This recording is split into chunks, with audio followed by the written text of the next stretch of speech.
நண்பர்கள் எல்லாருக்கும் வணக்கம். இந்த வீடியோவில் பார்த்தீங்கன்னா ஷேப்பில் ஒரு ராடு வந்து டபுள் லேயருக்கு சென்டரில் வச்சு கட்டிகிட்டு இருக்கோம். இதை நாம் சேர் ராடுன்னு சொல்லுவோம். இந்த ராடோட ஃபங்க்ஷன் பார்த்திங்கன்னா டாப் மேட்டையும் பாட்டம் மேட்டையும் ஒட்ட விடாது.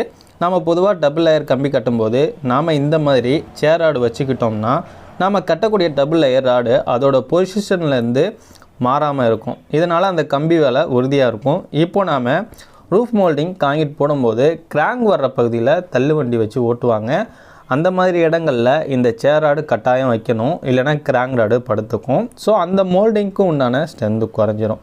குறிப்பாக இந்த சேர் ராடு வச்சு கட்டும்போது பாட்டம் லேயர் கம்பி வேலையில் மேலே வச்சு தான் கட்டணும்.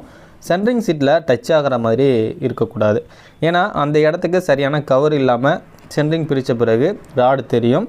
தஞ்சாவூர், மன்னார்குடி, ஜெயங்கொண்டம், திருச்செங்கோடு, சென்னை, திருவள்ளூர் இந்த ஊர்களில் கன்சல்டேஷன் மற்றும் கன்ஸ்ட்ரக்ஷன் பண்ணி கொடுக்குறோம். சர்வீஸ் தேவைப்பட்டுச்சுன்னா டிஸ்பிளே நம்பர் இருக்குது, கான்டாக்ட் பண்ணுங்கள். நன்றி, வணக்கம்.